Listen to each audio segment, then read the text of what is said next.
Hey, what's up guys? It's me again, back with another Star Wars The Mandalorian action figure review. Today I will be having a look at the SH Figuarts Mandalorian in Beskar armor, as well as the SH Figuarts The Child. Been really excited for these guys. That episode 1 Mandalorian figure by SH Figuarts was a little lackluster. I imagine this one's going to have the same issues, but look at all those cool accessories. And there is the front of their packaging where you can clearly see most of the figure and all their accessories. Not much going on the side.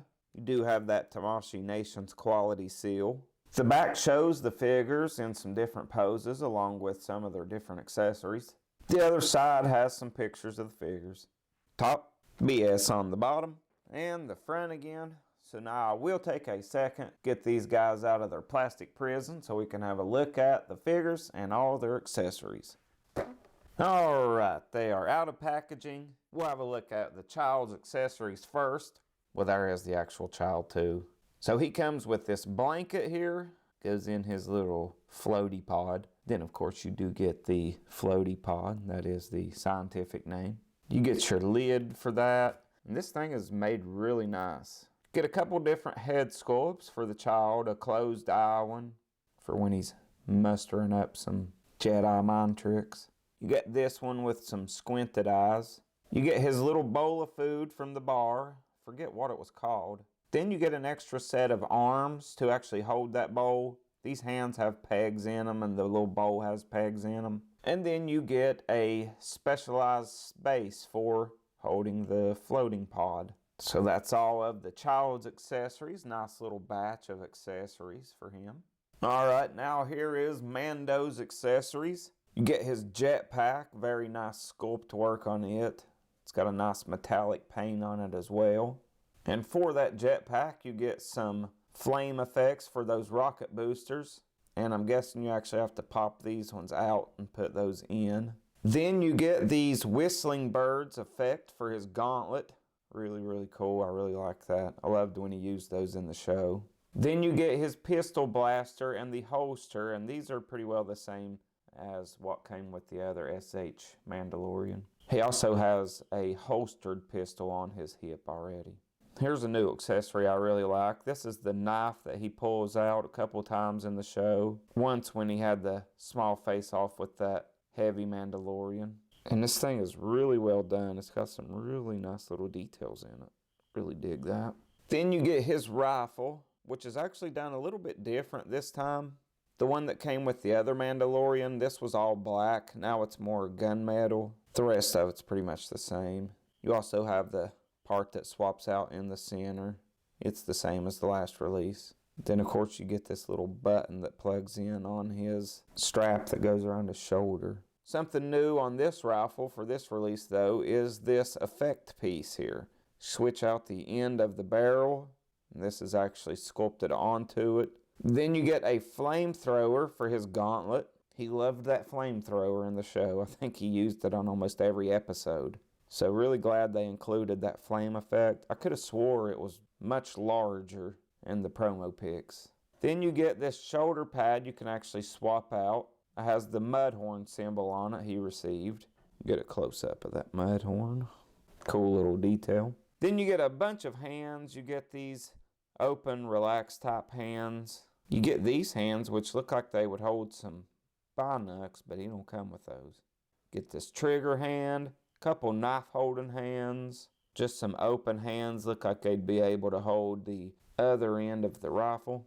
Another more open trigger hand, and this is a new hand. I really thought this was cool. It has a tracking fob on it, and you don't have to worry about losing the fob or anything. It's actually sculpted into the hand, so the only way you can lose it is if you lose the whole hand. So that is all for accessories. Now we'll compare them to a few other Mandalorian figures. And we will start with their Hasbro Black Series counterparts. On the left we have that Hasbro Black Series Beskar Mandalorian, which I will say for $20 is an excellent figure. And on the far right we have that Black Series The Child, which released quite a while ago. You can see the huge quality difference though. That SH Figuarts one looks so much better. I always thought this one was a little bit too small for a 112. Now on the right we have the Black Series IG-11. Not a bad figure. I do have the SHF one pre-ordered though. Looking forward to it. And on the left we have that Episode 1 SHF Mandalorian. And here's that difference in the rifle I was talking about. And for the last comparisons, on the right we have the Hasbro Black Series Off-World Jawa. And on the left we have the Black Series Heavy Mandalorian, which I did do a lot of repainting on. But all looking really good together. So that's all for accessories and comparisons. Now we'll have a closer look at the actual figures. Start with the child. Look at some of the details on his little green head. I think they got the skin tones and stuff really well on this. It's got those rosy red cheeks. The size also, I think they got a lot better. One weird thing is that the collars and the cuffs on the sleeves, they actually put these plastic pieces, but they're not actually attached to that cloth goods. And one weird thing about this child is underneath of it, that's the body. That is really weird. And he is articulated. His head is on a ball joint. It's kind of hard to move around with this big plastic collar, but you can get it to look around and go up and down a little. His arms just have one ball joint in the shoulder. You can get him to move around a little. You got to watch because you will just pop him out. His feet are on a ball joint with a hinge. That's really it for articulation on him. But overall, really nice little child figure. And I did put together his pod, so we'll put him in there. Now on to the Beskar Mando. And again, I know everybody had the complaint about his head being too small, but you know, they went with the exact same helmet again. So if you didn't like the first one, you're not going to like this one. And I'm going to go ahead and pop off his shoulder pad and put that Mudhorn signet on there. So there he is with his Mudhorn signet shoulder pad. The overall design of this is really similar to that first release. But then you do have some subtle changes. Of course, the overall paint job is different. I'm going to set him back here just so you can kind of see the differences as we look at this one. This gray piece under his armor is different. It's new.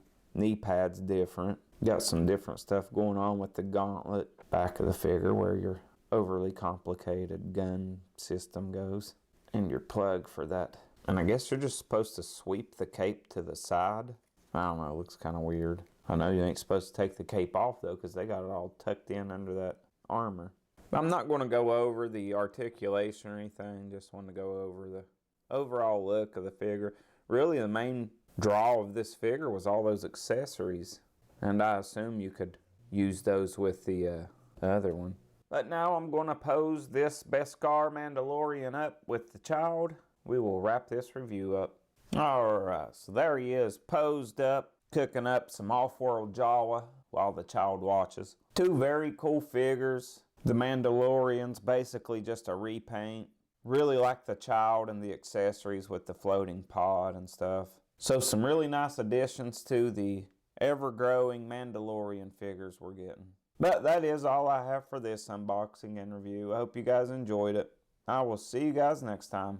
Have a good one. Bye for now.